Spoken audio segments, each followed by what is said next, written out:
नमस्कार दोस्तों।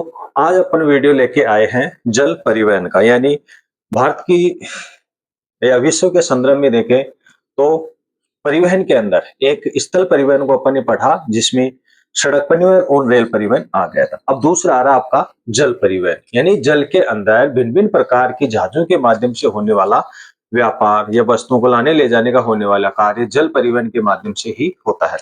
यह जल परिवहन जल मार्गों के या परिवहन मार्गों के निर्माण, रख-रखाव के झंझट से मुक्त होता है। यानी अपन ये कहें कि ना तो ट्रेनों के लिए जिस तरह जैसे रेलवे लाइन बिछाई जाती है या जैसे सड़कों वगैरह का निर्माण किया जाता है, इस निर्माण कार्य के झंझट से बिल्कुल ही मुक्त होता है, क्योंकि इसमें भिन्न-भिन्न विशाल समुद्र आपस में एक-दूसरे के साथ जुड़े हुए होते हैं। ऐसे में जहाजों के लिए एक अच्छा व्यापारिक मार्ग है ना, वो उपलब्ध हो जाता है। यहाँ पर भी निश्चित फ्रीक्वेंसी के ऊपर इन जहाजों को चलाया जाता है, लेकिन बिल्कुल निर्माण कार्य वगैरह झंझट, मार्ग की देख-रेख, ट्रैफिक का संचालन वगैरह ये सारे झंझट से बिल्कुल ही मुक्त होता है। तो विश्व के प्रमुख जल परिवहन को अपन अलग-अलग दृष्टि से देखेंगे। इस विश्व के जल परिवहन को 2 भागों में विभाजित किया गया है। एक तो होता है महासागरीय जल मार्ग, यानी जल परिवहन को 2 भागों में विभाजित किया गया है।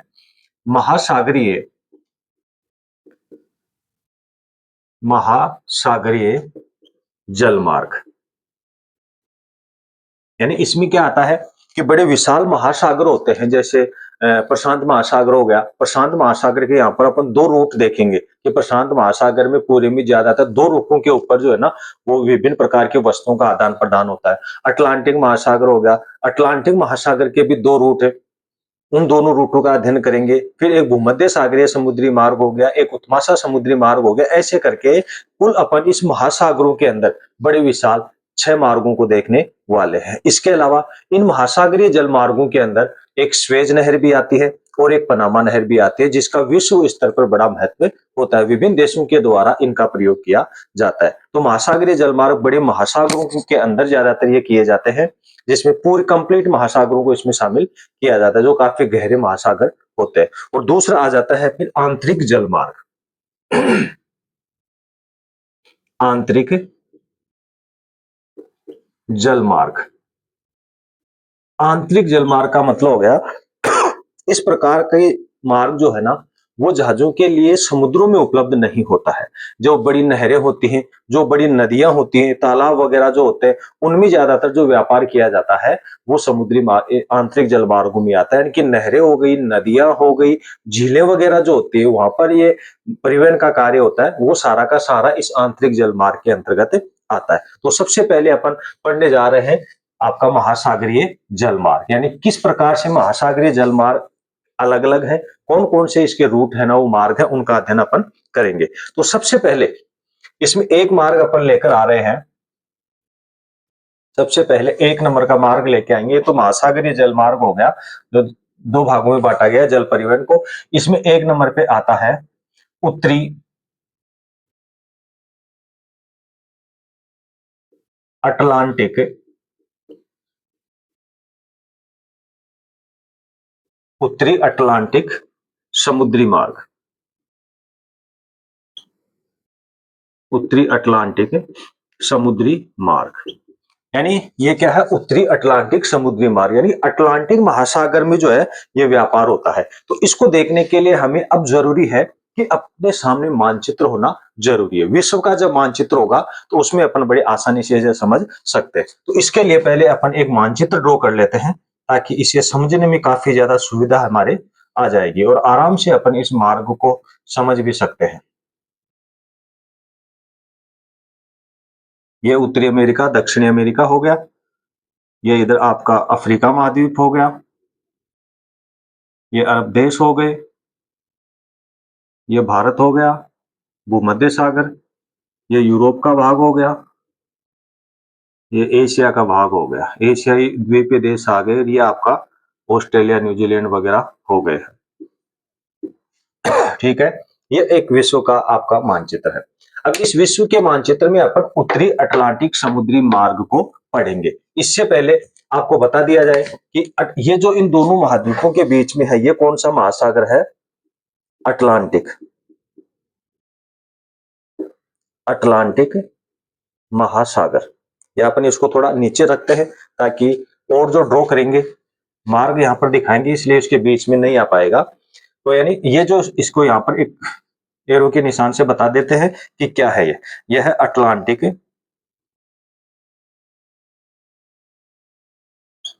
अटलांटिक या अटलांटिक समुद्र कह सकते हैं इसे, अटलांटिक समुद्र या महासागर कह देते हैं इसे। अटलांटिक महासागर है ये, अटलांटिक महासागर। ठीक है, एरो का निशान बता रहा है कि ये जो स्थिति है वो अटलांटिक महासागर को प्रदर्शित कर रही है। तो अटलांटिक महासागर है ये। अब इस अटलांटिक महासागर को दो भागों में बांटा गया है।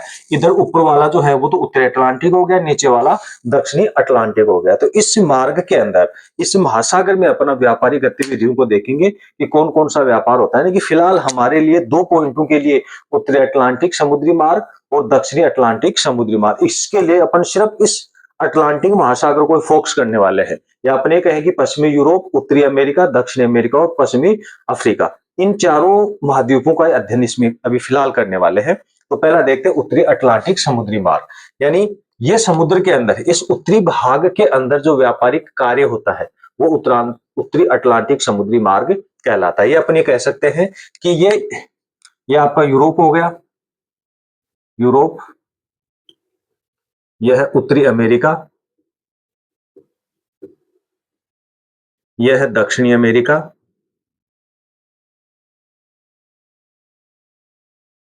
अफ्रीका, यूरोप हो गया, ये एशिया महाद्वीप है, ये ऑस्ट्रेलिया महाद्वीप है, ऑस्ट्रेलिया। ठीक है, ये महाद्वीप हो गए। अब इसमें अपन देखेंगे कि उत्तरी अटलांटिक समुद्री मार्ग क्या है। यानी उत्तरी अटलांटिक समुद्री मार्ग पश्चिमी यूरोपीय देशों को, ये देखो ये सारा यूरोप महाद्वीप है, तो ये पश्चिमी यूरोपीय देशों को उत्तरी अमेरिकी महाद्वीपों के साथ है ना वो जोड़ने का कार्य करता है। क्या? उत्तरी अटलांटिक समुद्री मार्ग अटलांटिक महासागर के उत्तरी भाग में, अटलांटिक महासागर के उत्तरी भाग में है ना ये स्थित है। और ये क्या करता है? पश्चिमी यूरोपीय देशों को उत्तरी अमेरिका के देशों को जोड़ने का कार्य करता है। जैसे यहाँ पर आप लंदन, ये क्या करता है? लंदन को, इधर बेटल हार्बर, बेटल हार्बर तथा न्यूयॉर्क, बेटल हार्बर तथा न्यूयॉर्क को आपस में जोड़ने का कार्य करता है। न्यूयॉर्क अमेरिका के हैं ये शहर, अपन शहर भी कह सकते हैं, या ये बंदरगाह है एक। ठीक है, उनको जोड़ने का कार्य करता है। यानी कि लंदन से सीधा कहां पर जा रहा है?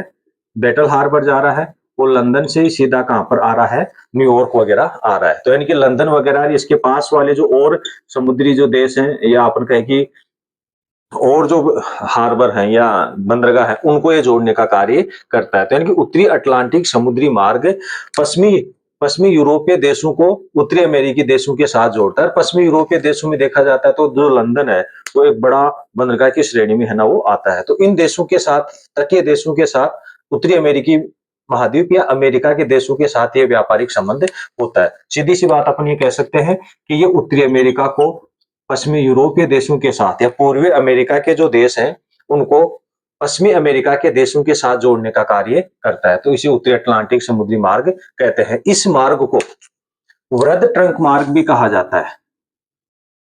वृहद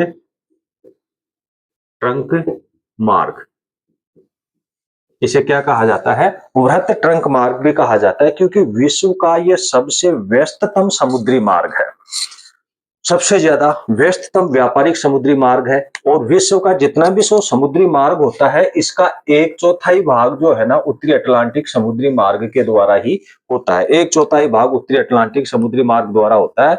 अपन ये कह सकते हैं कि ये देश की अर्थव्यवस्था का प्रमुख आधार रखता है, देश की अर्थव्यवस्था का प्रमुख आधार रखता है, क्योंकि दो विकसित महाद्वीपों के मध्य ये व्यापारिक संबंध होता है। क्योंकि यूरोप के विकसित देश हो गए, अमेरिका के विकसित देशों के मध्य ये व्यापारिक संचालन होता है। तो विश्व का सबसे व्यस्ततम समुद्री मार्ग इसे माना जाता है। इसे वृहद ट्रंक मार्ग भी कहा जाता है, जो पश्चिमी यूरोपीय देशों को पूर्वी अमेरिकी देशों के साथ जोड़ने का कार्य करता है। विश्व का सबसे व्यस्ततम समुद्री मार्ग इसे इसलिए कहा जाता है क्योंकि विदेश का जो समुद्री व्यापार होता है उसका 1/4 भाग जो है ना इसी मार्ग के द्वारा होता है। तो ये विश्व का सबसे व्यस्ततम समुद्री मार्गों की श्रेणी में इसे गिना जाता है। तो यह है आपका उत्तरी अटलांटिक समुद्री मार्ग, जिसके अंतर्गत विभिन्न प्रकार के तेल वगैरह, रासायनिक पदार्थ वगैरह, मशीनरी वगैरह, खाद्यान्न पदार्थ वगैरह, इन सब का डेयरी उद्योग से संबंधित जो उत्पाद होते हैं उन सब का आदान प्रदान यहाँ पर होता रहता है। तो ये विश्व का सबसे व्यस्ततम समुद्री व्यापारिक मार्ग के नाम से इन्हें जाना जाता है, जिसे उत्तरी अटलांटिक समुद्री मार्ग या वृहद ट्रंक मार्ग के नाम से जाना जाता है। या अपन ये कह सकते हैं कि विश्व की एक आर्थिक धमनी है ये, विश्व की एक आर्थिक धमनी भी इसे कहा जा सकता है कि दो बड़े विकसित जो महाद्वीप है वो एक दूसरे के साथ इस समुद्री मार्ग द्वारा, इस समुद्री व्यापारिक मार्ग द्वारा एक दूसरे के साथ जुड़े हुए हैं। ठीक है। अब दूसरा और मार्ग आता है दक्षिणी अटलांटिक समुद्री मार्ग। दूसरा पॉइंट है ये आपका दक्षिणी अटलांटिक, दक्षिणी अटलांटिक समुद्री मार्ग, दक्षिणी अटलांटिक समुद्री मार्ग। अब देखो दक्षिणी अटलांटिक की बात कर रहे हैं, ये कौन सा महासागर है? अटलांटिक महासागर है, जो उत्तरी अमेरिकी, दक्षिणी अमेरिकी महाद्वीप और यूरोप और अफ्रीका महाद्वीप के बीच में स्थित है। एरो का निशान आपको बता रहा है कि ये इधर क्या है, दक्षिणी अटलांटिक समुद्री मार्ग है। तो ऐसे में ये मार्ग दो भागों में बटा हुआ है, इस महाद्वीप को, महासागर को ऐसे दो भागों में है ना वो बांट लिया गया है। ठीक है। तो इसके ऊपर वाला भाग तो कौन सा हो गया? उत्तरी अटलांटिक, जो अभी अपन ने पढ़ा है, और नीचे वाला हो गया दक्षिणी अटलांटिक महासागर हो गया। दक्षिणी अटलांटिक समुद्री मार्ग कह सकते हैं इसे, दक्षिणी अटलांटिक महासागर है। तो इस महासागर के अंदर होने वाला जो व्यापार दक्षिण अटलांटिक महासागर कहलाता है। तो इसमें देखना है कि इस मार्ग के अंदर, यानी जो जहां पर मेरा हाथ है इस यहाँ पर होगा, तो इधर अपन दक्षिण अमेरिका में यहाँ पर कुछ देशों के नाम लिखेंगे, तो यहाँ से इसको हटाकर यहाँ लिख देते हैं कि ये कौन सा महाद्वीप है, ताकि आप थोड़ा समझते रहो। दक्षिणी अमेरिका, ठीक है, ये दक्षिणी अमेरिका महाद्वीप है। तो ऐसे में अब दक्षिणी अमेरिका में देखा जाएगा तो ये दक्षिणी अटलांटिक समुद्री मार्ग क्या है? ये पश्चिमी अफ्रीका के देशों को दक्षिणी अमेरिका के पूर्वी देशों के साथ और पश्चिमी यूरोपीय देशों के साथ आपस में जोड़ने का ये कार्य करता है। आपस में इन तीनों महाद्वीपों को ये है ना वो जोड़ रहा है। तो यानी अपन ये कह सकते हैं कि दक्षिणी अमेरिका के शहर ब्राजील, उरुग्वे और अर्जेंटीना, अर्जेंटीना या अर्जेंटीना, इन तीन शहरों को या इन तीन देशों को ये व्यापारिक मार्ग है ना वो जोड़ता है। यानी कि अफ्रीकी देशों के साथ, अफ्रीकी देशों के अलावा, जैसे इसके अंतर्गत कौन आ जाएगा? पश्चिमी अफ्रीकी देश आ गए और दक्षिणी अफ्रीका वाला आ जाएगा। ये यहाँ पर केप टाउन है, केप टाउन जो बड़ा शहर है, बंदरगाह भी है इसके साथ, और यहाँ पर लंदन वगैरह के साथ ये एक दूसरे के साथ जुड़े हुए हैं। यानी कि अपन सीधे सी ये कह सकते हैं कि लंदन से सीधा संपर्क जो है ना वो किसका यहाँ पर है? ब्राजील से है। ब्राजील से फिर ये उरुग्वे आ जाते हो, उरुग्वे से फिर अर्जेंटीना आ जाते। ऐसे ही केप टाउन से भी जो है ना इन क्षेत्रों में ये अपना व्यापारिक मार्ग है ना वो प्रदान करते हैं। इस प्रकार से इन देशों के साथ जुड़े हुए। इसके अलावा ये पश्चिमी अफ्रीकी और देशों के साथ भी अपना व्यापारिक संबंध स्थापित करते हैं। तो इस प्रकार से ये रेखाएं आपको दिख रही है, ये रेड कलर की जो रेखाएं दिख रही है, ये समुद्री मार्ग है जो पश्चिमी यूरोपीय देशों को ब्राजील, उरुग्वे, अर्जेंटीना के साथ ये मार्ग है ना वो जोड़ रहा है। पश्चिमी अफ्रीका के जो देश हैं इनको ब्राजील, उरुग्वे और अर्जेंटीना जो दक्षिणी अमेरिका के देश है उनको जोड़ रहा है। इसके अलावा केप टाउन जो दक्षिण अफ्रीका का जो देश है, दक्षिण अफ्रीका का जो क्षेत्र है, वो इनको ब्राजील, उरुग्वे और अर्जेंटीना को जोड़ रहा है। यानी कि ये जो व्यापारिक मार्ग है, ये जो आपको व्यापारिक या समुद्री मार्ग जो दिख रहे हैं वो पश्चिमी अफ्रीकी यानी कि पश्चिमी अफ्रीका और दक्षिण अफ्रीका को तथा पश्चिमी यूरोपीय देशों को उत्तरी अमेरिका के यूरोप पूर्वी देशों के साथ जोड़ने का ये कार्य करता है। या अपने कह सकते हैं ब्राजील, उरुग्वे, अर्जेंटीना, इन तीनों देशों को है ना ये जोड़ रहा है।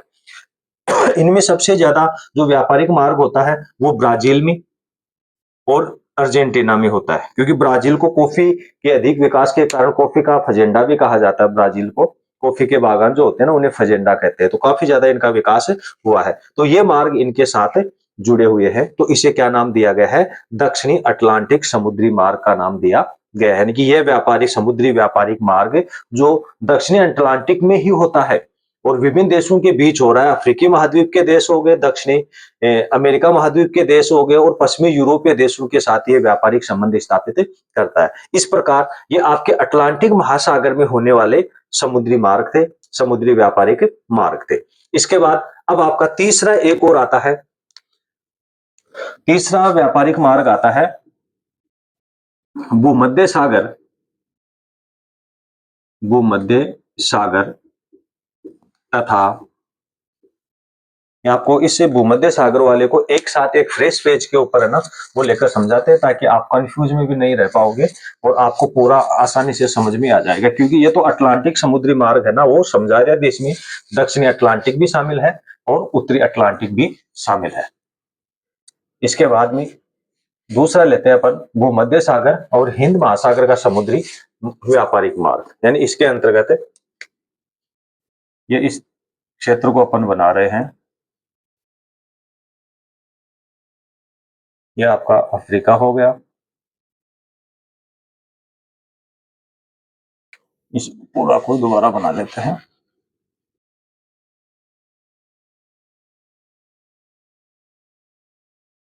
हाँ, अब देखना ये समुद्री मार्ग है, ये आपका दक्षिणी अमेरिका हो गया, उत्तरी अमेरिका हो गया,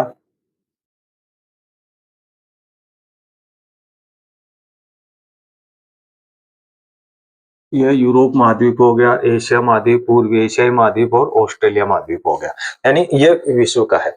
अब अपन दूसरा पॉइंट लेकर आ रहे हैं यहाँ पर, ये हो गया आपका भूमध्य सागर तथा हिंद महासागरीय समुद्री मार्ग, भूमध्य सागर तथा हिंद महासागर। तीसरा पॉइंट है आपका भूमध्य सागर, सागर तथा हिंद महासागरीय, हिंद महासागरीय समुद्री मार्ग, हिंद महासागरीय समुद्री मार्ग।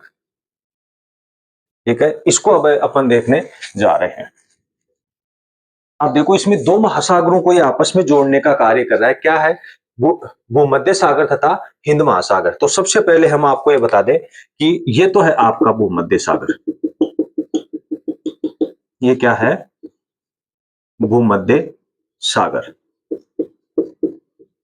ठीक है, और फिर एक आ रहा है हिंद महासागर, तो ये नीचे आ गया आपका हिंद महासागर,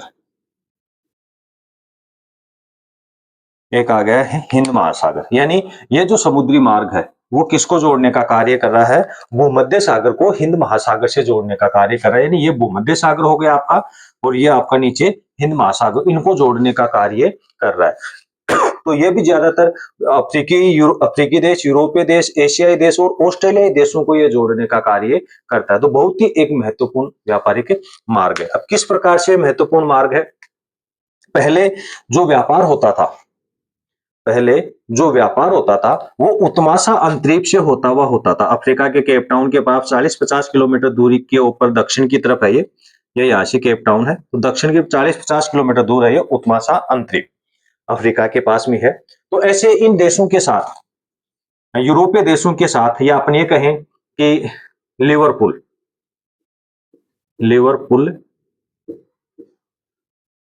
के मध्य, इंग्लैंड के जो शहर था लिवरपूल, उनके मध्य भारतीय देशों के साथ जो व्यापार होता था वो पहले इस प्रकार से होता था, उत्माशा अंतरीप से होते हुए। ऐसे उत्माशा अंतरीप, केप टाउन हो गया, डरबन हो गया, यहाँ पर भी ये चक्कर लगाते थे और यहाँ से होता हुआ कहां पर आता था? ये अपने मुंबई वगैरह, कोलंबो वगैरह, इसके अलावा ऑस्ट्रेलियाई देशों भी जाते थे और एशियाई जो महाद्वीपीय देश थे ना, ऐसे ये व्यापार होता था। लेकिन ये काफी ज्यादा महंगा था। फिर 1869 में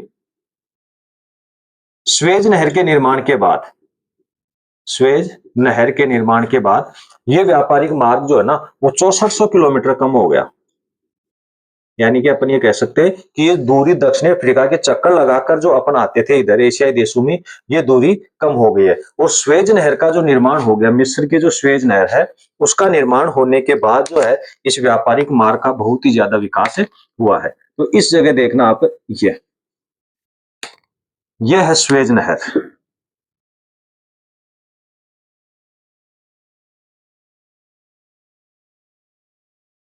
ये क्या है? स्वेज नहर है। यानी ये भूमध्य सागर को लाल सागर से जोड़ती है, और ये कौन सा सागर है?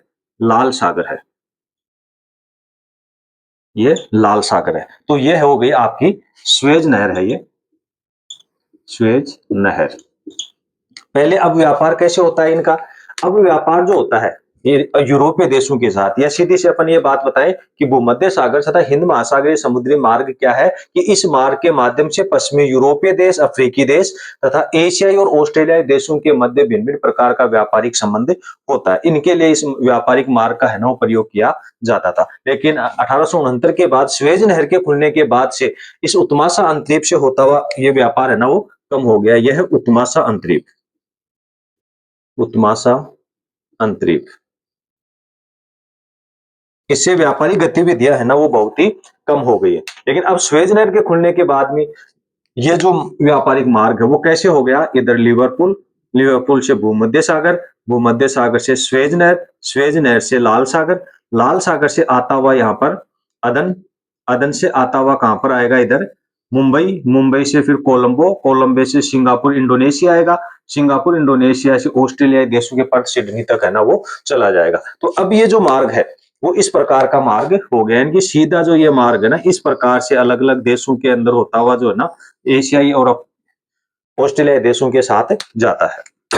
तो ये जो मार्ग आपको दिख रहा है ऐसा रेड कलर वाला, ब्लैक कलर वाला, ये मार्ग आज प्रचलित है क्योंकि स्वेज नहर के खुलने के कारण इधर सीधा रास्ता है ना इनको अदन की के पास, अदन की खाड़ी के पास से आते हुए जो है ना इधर की ओर है ना वो चले जाते हैं। तो यानी जो पहले वाला जो उत्तमासा अंतरीप वाला जो मार्ग था ये काफी ज्यादा कठिन था। इस कारण ये आजकल भूमध्य सागर और हिंद महासागर के बीच से है ना ये व्यापार होने लगा है। तो ये एक महत्वपूर्ण मार्गों की श्रेणी में आता है। इसके बाद में दूसरा चौथा पॉइंट आता है उत्तमासा समुद्री अंतरीप या उत्तमासा, उत्तमासा अंतरीप समुद्री मार्ग, उत्तमासा अंतरीप समुद्री मार्ग। अब देखते हैं कि उत्तमासा अंतरीप, क्योंकि अपन इसको दोनों को थोड़ा सा जोड़कर जो है ना वो देखने की कोशिश की है किस प्रकार से जोड़कर को, यानी कि यह है आपका उत्तमासा अंतरीप। ठीक है। भूमध्य सागर और हिंद महासागर जो होता था वो सीधा भूमध्य सागर से हिंद महासागर से ऐसे होता हुआ व्यापार होता था, लेकिन इसके पहले ये उत्तमासा अंतरीप से ही होता था। लेकिन अब क्या है कि इससे पहले यानी 1869 से पहले का जो व्यापारिक मार्ग था ये वो व्यापारिक मार्ग उत्तमासा अंतरीप कहलाता है। इन देशों के अंदर ऑस्ट्रेलियाई देश जो है ये सीधा इस प्रकार से आकर अपने इंग्लैंड के लिवरपूल वाले क्षेत्रों में, कोलंबो वगैरह हो गया, कोलंबो वाले इस क्षेत्र से आते थे, मुंबई से जो है ना इस क्षेत्र से ये आते थे। तो यानी कि ये ज्यादा काफी लंबा व्यापारिक मार्ग है ना वो हो जाया करता था और जहाजों को आने जाने में समय भी बहुत ज्यादा लगता था। तो इस कारण जिन वस्तुओं को या जिन देशों को भारी भरकम सामान भेजा जाता था वो सारा इधर से ही भेजा जाता था। आज भी स्थिति यही है। यानी उत्तमासा अंतरीप 1869 से पहले स्वेज नहर के निर्माण के से पहले जो व्यापार होता था वो सारा का सारा उत्तमासा अंतरीप कहलाता है, जो अपने यूरोपीय देश के साथ साथ अफ्रीकी देश, एशियाई देश आगे और ऑस्ट्रेलियाई देशों के साथ ये व्यापार किया जाता था। लेकिन 1969 के बाद इस मार्ग से स्वेज नहर से होता हुआ ये व्यापार होने लगा है। लेकिन आज भी उत्तमासा अंतरीप से ये समुद्री व्यापार होता है क्योंकि स्वेज नहर के ऊपर मिस्र देश में स्थित है। ये अलग पढ़ेंगे अपन, स्वेज नहर का टॉपिक लेकर आएंगे। स्वेज नहर के ऊपर भारी भरकम टैक्स वसूला जाता है और इस एरिया से आज भी वही नहरें जहाजें निकलती हैं जिनपे समय की पाबंदी होती है या जो वस्तुएं जल्दी खराब होने वाली होती है, टूटने फूटने वाली होती है या जल्दी वस्तुएं हमें चाहिए, तो ऐसे में वो क्या करेंगे, शॉर्ट रास्ता अपनाएंगे और इधर से ज्यादा टैक्स देकर है ना वो निकल जाएंगे। लेकिन जिन जहाजों के ऊपर भारी भरकम सामान होता है, खराब होने वाला सामान नहीं होता है, टूटने फूटने वाला सामान नहीं होता है, ना ही इस पे कोई समय की पाबंदी होती है, ऐसे जो जहाज होते हैं वो आज भी यूरोप, एशियाई और ऑस्ट्रेलिया जो देशों के जहाज होते हैं ना वो सीधे इस उत्तमासा अंतरीप से होते हुए यूरोपीय देशों को है ना वो जाते हैं या अफ्रीकी देशों को जाते हैं, क्योंकि यहाँ पर बहुत ज्यादा टैक्स लगता है स्वेज नहर के ऊपर। इस कारण टैक्स से बचने के लिए, क्योंकि टैक्स जितना लगता है उतना डीजल वगैरह यहाँ पर जलता भी नहीं है, तो जो मस्ती से चलने वाले होते हैं उनको लगता है कि चलो आप महीने 2 महीने 6 महीने तक सामान आ जाएगा, कोई समय की पाबंदी नहीं होती। कोई टूटने फूटने खराब होने वाली वस्तु नहीं होती है। वो सारी वस्तुएं आज भी इस उत्मासा अंतरीप का प्रयोग करते हैं। तो ये उत्मासा अंतरीप यानी अपने अफ्रीका के दक्षिण अफ्रीका के दक्षिण पश्चिम में जो है ना वो स्थित एक ऐसा द्वीपीय क्षेत्र है जो व्यापारिक समुद्री मार्ग या व्यापारिक जहाजों को विभिन्न सहायता उपलब्ध करवाता है। तो आज भी ऑस्ट्रेलिया यूरोपीय देश ऑस्ट्रेलियाई और एशियाई देश अगर अफ्रीकी और यूरोपीय देशों की ओर आते हैं तो इस उत्मासा अंतरीप का प्रयोग करते हैं, क्योंकि यहाँ पर कोई टैक्स वगैरह नहीं लगता है, स्वेज नहर के ऊपर टैक्स लगता है। इस प्रकार आपका उत्मासा समुद्री व्यापारिक मार्ग हो गया है। अब अपन देखेंगे प्रशांत महासागरीय व्यापारिक मार्ग। तो ऐसे में अब प्रशांत महासागरीय व्यापारिक मार्ग देखेंगे तो क्योंकि अगर मानचित्र पर देखा जाता है तो इसको दो भागों में बांटा गया है, पूर्वी प्रशांत महासागर और पश्चिमी प्रशांत महासागर। तो ऐसे में व्यापारी की अगर दृष्टि से अपन देखेंगे तो सही नहीं बन पाएगा। तो ऐसे में अपन क्या करते हैं, मैप को थोड़ा तिरछा रखेंगे, पश्चिमी और या महासागर को एक ही जगह लेने की अपन कोशिश करेंगे ताकि आराम से अपन इस प्रशांत महासागरीय समुद्री मार्ग को आसानी से अपन समझ सकते हैं। अब है अपना उत्तरी प्रशांत समुद्री मार्ग, पांचवा पॉइंट है उत्तरी प्रशांत महासागरीय मार्ग। उत्तरी प्रशांत समुद्रीय महासागरीय मार्ग आ रहा है। तो अब इसके लिए हमें क्या है, मानचित्र इस हिसाब से बनाना पड़ेगा ताकि पूरे प्रशांत महासागर को अपन कवर कर सकते हैं। तो यानी ये आपका हो गया दक्षिणी अमेरिका, ये तो हो गया उत्तरी अमेरिका,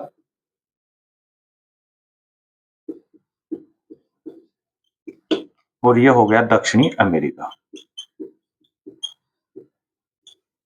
ठीक है।